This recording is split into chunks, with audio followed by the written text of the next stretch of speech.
समाज में दो प्रकार की पूजा चलती है, एक तो नकली पूजा और एक असली पूजा। बात को ध्यान से सुनने का प्रयास कीजिएगा आप लोग। और वस्तुतः देखा जाए तो हम लोगों को नकली पूजा से बड़ा प्रेम है। असली पूजा को न तो हम करना चाहते हैं, न हम सीखना चाहते हैं। और ये विडंबना केवल आज की नहीं है, बहुत लंबे समय से चल रही है। आज हम लोगों का जीवन भी नकली, हम लोगों का व्यवहार भी नकली और हम लोगों की पूजा भी नकली।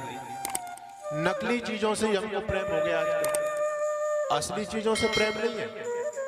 आजकल आप देखेंगे घर के अंदर मार्केट से फूल लेकर के आते हैं लोग और कमरों को सजाते हैं, बेल लेकर के आते हैं। कैसी होती है, नकली या असली?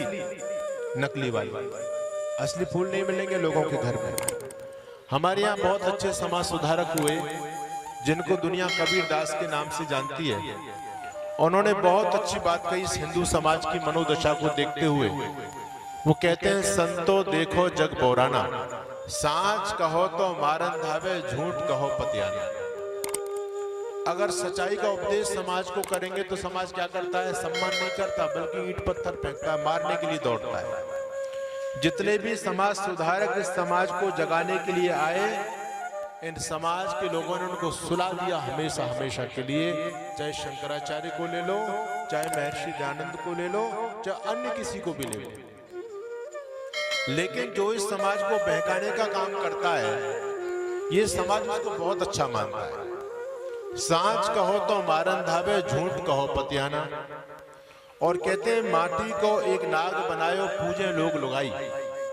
हमारे यहाँ हिंदू समाज में नाग पंचमी का पर्व मनाया जाता है, आपके यहाँ भी मनाते हैं। नाग पंचमी के दिन पूजा होती है, असली वाले नाग की या नकली वाले नाग की? बोलो, है जी?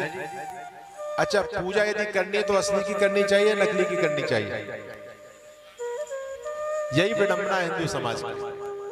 नकली की पूजा, असली की पूजा नहीं करना चाहते। हर चीज हमारी नकली हो चुकी है। माटी को एक नाग बनायो, पूजे लोग लुगाई। और सांचो नाग यदि घर में निकले तो ले लाठी धमकाई।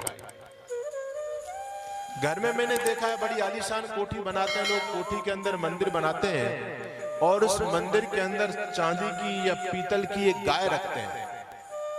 और सुबह शाम गृह स्वामिनी गाय को माला पहनाती है, दीपक जलाती है, भोग भी लगाती है। लेकिन यदि असली वाली गाय घर के दरवाजे पर आ जाए तो उसको एक रोटी भी नहीं मिलती, उसमें लाठी डंडे पड़ते और घर से बाहर भगा देते हैं उसको। ये हिंदू समाज की दुर्गति का सबसे बड़ा कारण है कि हम लोग किधर बह रहे हैं। जब तक माता पिता जीवित हैं, जब तक उनका कोई सम्मान नहीं, और जैसे ही माता पिता धरती से चले गए तो लगता है कि धरती पर यही श्रवण कुमार पैदा हुआ है। उनके जाने के बाद सुंदर सा फोटो फ्रेम में मढ़वाया जाएगा, सामने रखा जाएगा, फूल मालाएं चढ़ाई जाएंगी, दीपक जलाया जाएगा, अगरबत्तियां जलेंगी। लगता है कि इसको पिताजी से बड़ा प्रेम था। लेकिन जब तक पिताजी जीवित थे, कभी पिताजी की सेवा शुश्रूषा नहीं की। कबीर दास जी कहते हैं, जियत पिता से दंगम दंगा, मरे बाप पहुंचा में गंगा। जब तक पिताजी जीवित हैं तब तक एक गिलास पानी नहीं पिलाएंगे, लेकिन पिताजी चले गए तो पुत्र कहां लेके जा रहे हैं? गंगा जी लेकर के जा रहे हैं। देखो उनकी श्रद्धा। समाज में ऐसी मूर्खता छाई हुई है। मैं बिहार के अंदर गया, बिहार के अंदर गया जी एक स्थान है और बहुत ही पौराणिक दृष्टि से बहुत ही उस स्थान का सम्मान है। जैसे मथुरा है, हरिद्वार है, वैसे गया जी है। गया जी के अंदर श्राद्ध होते हैं और बहुत दूर दूर से लोग अपने पितरों का श्राद्ध करने के लिए गया जी पहुंचते हैं। कैसी समाज में मूर्खता चल रही है। हमने देखा, एक व्यक्ति दिल्ली से चला गया जी के लिए अपने पिताजी का श्राद्ध करने के लिए। गर्मी का समय, ट्रेन में एक भी सीट खाली नहीं, सब लोगों की हालत खराब। टीटी के पीछे लोग घूम रहे हैं कि भैया हमको सीट दे दो, हमारा कंफर्म नहीं हो पाया, पैसे ले लो, कितने भी सीट दे दो। टीटी बोलता कोई भी सीट नहीं है, सारी सीट बुक है। ट्रेन जब आगे बढ़ती है तो टीटी लोग आ जाते हैं, चेक करते हैं ये बंदा आया नहीं आया। एक सीट बिल्कुल खाली। उस पर कोई नहीं बैठा हुआ, उस पर एक चद्दर बिछी हुई है, तौलिया बढ़िया। टीटी देखता है भैया ये सीट किसकी है? उसका बेटा बैठा है, उसकी पुत्र वधू बैठी है। कहता ये सीट किसकी है? बेटा कहता हमारे पिताजी की है। बोले ठीक है, पिताजी के। चला गया। 2 घंटे के बाद आया, बोले सीट तो फिर भी खाली है। बोले सीट किसकी है? बोले हमारे पिताजी की है। नाम ये नाम पूछते ना, तो नाम जो लिखा हुआ था उसने नाम बोल दिया। उसने सोचा पिताजी कहीं इधर उधर गए होंगे। रात्रि हो गई। अब टीटी के पीछे और दबाव बना। बोले भैया हमको कुछ सीट दे दो, सीट दे दो। टीटी देखता बार बार ये सीट खाली जा रही है, क्या बात है? वो सीट खाली देखी टीटी ने। बाद में आकर के रात को पूछा भैया ये सीट किसकी है? कहता मैंने कितनी बार पूछोगे, मेरे पिताजी की है। टीटी बोलता है मैं 10 चक्कर लगा चुका, तेरा पिताजी एक बार भी नहीं सीट पर बैठा। तेरे पिताजी है कहाँ ये तो बोल। कहता है मेरे पिताजी तो नहीं है दुनिया में। बोले दुनिया में तेरे पिताजी नहीं है तो ये सीट तेरे पिताजी की कैसी हो गई?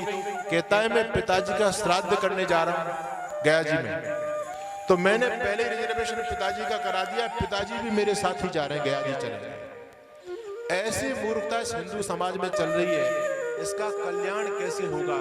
इसलिए कबीरदास जी कहते थे जियत पिता से दंगम दंगा, मरे बाप पहुंचा में गंगा। जियत पिता की बात न माने, मरे गंग पहुंचा में। और कहे कबीर सुनो साधो ये कौवा बाप बना। कौवा जो है सबसे धूर्त पक्षी मानते हैं उसको। अगर घर के ऊपर आकर के बैठ जाए तो क्या बोलते हैं? हमारे उत्तर प्रदेश में ढेड़ बोलते हैं। बैठने नहीं देंगे उसको बड़ा गंदा। चाणक्य जी भी कहते हैं कि पक्षियों में सबसे धूर्त पक्षी कौवा है। लेकिन जब ये श्राद्ध पक्ष आते हैं और कौवा यदि आ जाए, ओहो, लोगों का दिल प्रसन्न हो जाता है। पिताजी आ गए, पिताजी आ गए। ये हिंदू समाज की बुद्धि को देखो, उस कौवे को भी बाप बना रहे हैं। अरे क्या तुम्हारे पितर लोगों ने ऐसे निकृष्ट कर्म किए थे जो कौवा बनेंगे?